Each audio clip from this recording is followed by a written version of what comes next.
Hi. Hi, I'm Kim Rainer, and I want to welcome you to episode 13 of All About Spirit's Life After Cancer. And I want to put my glove on before I start, because it's cold out here, but not as cold as last week. So, before I start today's episode, which is called 10 Ways of Taking Care of Yourself Spiritually, I want to take a second to thank Michelle for the beautiful scarf that I get to wear today.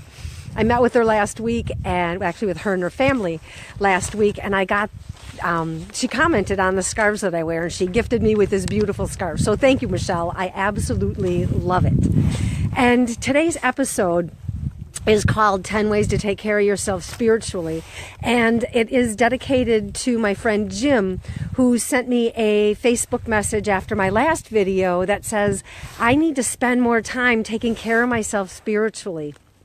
And I get that. I, too, have to spend time taking care of myself spiritually. It's not something that has come natural to me right off the cuff. So today I thought that I would talk about 10 things that are part of my regular practice that I do, and thought that I'd share them with you. So item number 1 on my list is know what spirituality means to you. And when I say that, for me, spirituality means growing as a person.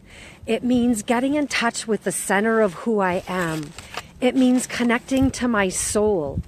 It means becoming inspired with things that happen in life, things internally and things externally.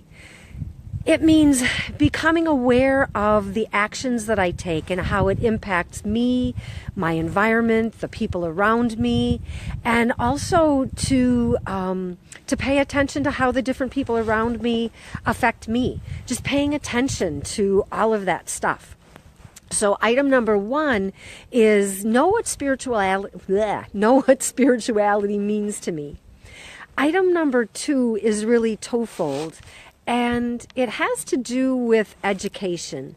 One of them certainly is exploring methods of spirituality, finding out about, meditation practices, prayer, different kind of practices and rituals that other spiritual practices use that I may or may not be familiar with. That's one form. The other form is to really explore the things that I say that I don't believe in. If there's a practice that someone else has, or if there's a religion that somebody participates in, or if there are political beliefs that go on, I take a look at those and I say, okay, what is it about that pushes my buttons? What is it about that ritual or spiritual practice or whatever it is? What is it about it that makes me say, yeah, I don't believe in that? And I explore that, and I get to participate in a whole different side of myself that's normally not part of who and what I am. The next item on my list is taking care of myself physically. And that's stuff that we hear about all the time, especially if we're going through some kind of a medical treatment, right? Get enough sleep, eat the right kind of foods, make sure that you take exercise.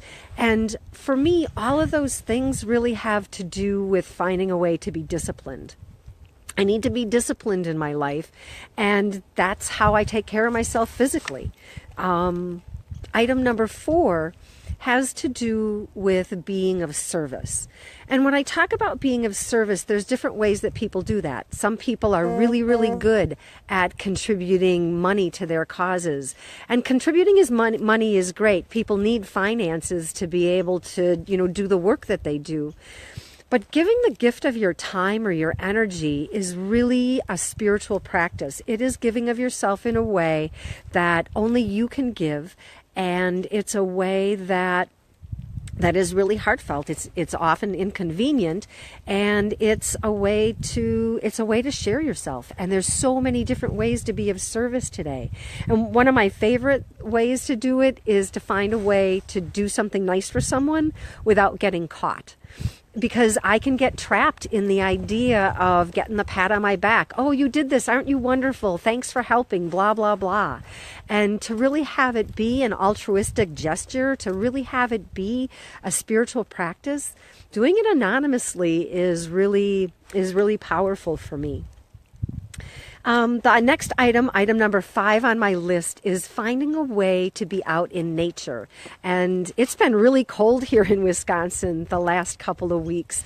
And hi Cindy, thanks for joining today.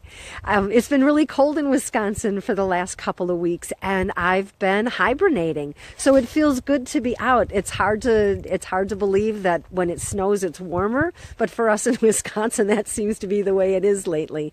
So being out in nature, there's something about that's revitalizing. It's connecting to something certainly that's bigger than we are, that can help us be connected to the source or energy or spirit or whatever you want to call it. So being out in nature for me is really important. The next item, which is item number 6 on my list, that has to do with forgiveness and with gratitude.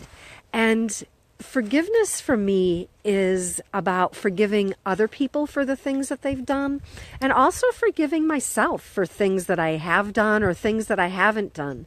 And one of the things that I heard a really long time ago is, how you are might be my fault, but if you stay that way, it's yours.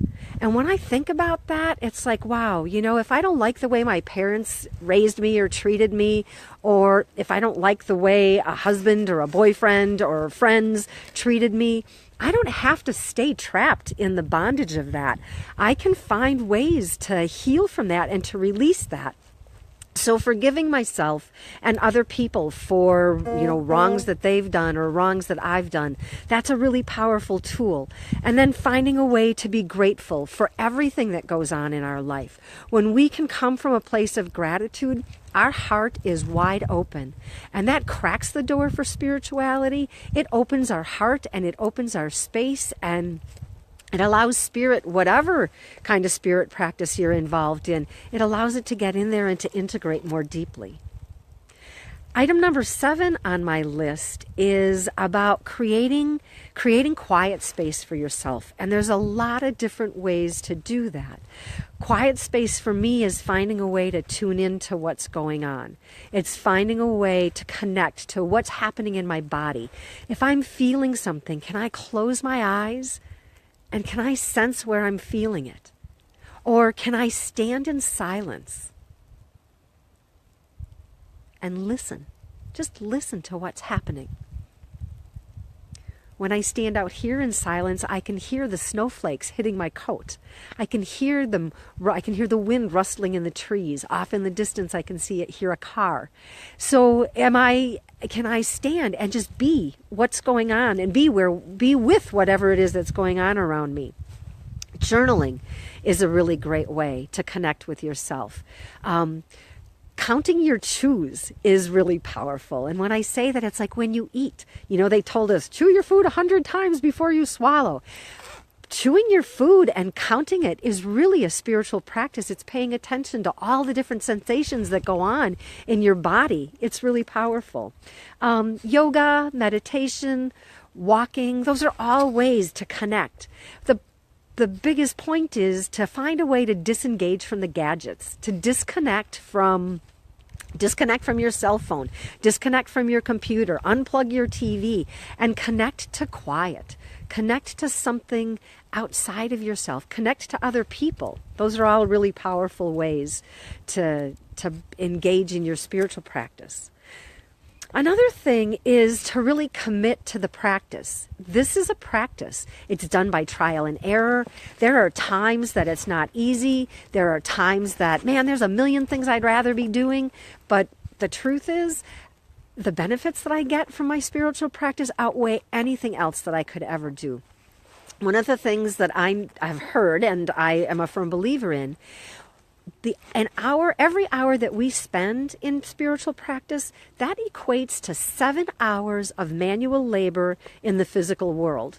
And it's like, wow, why wouldn't I engage in spirituality? Why wouldn't I connect to spirit before I start doing anything? So that's a really powerful tool, connecting and knowing that it's a commitment and it's not always easy, but I promise you it is so worth it at the other side. Item number 9 is to find your tribe. Find people who you can relate to.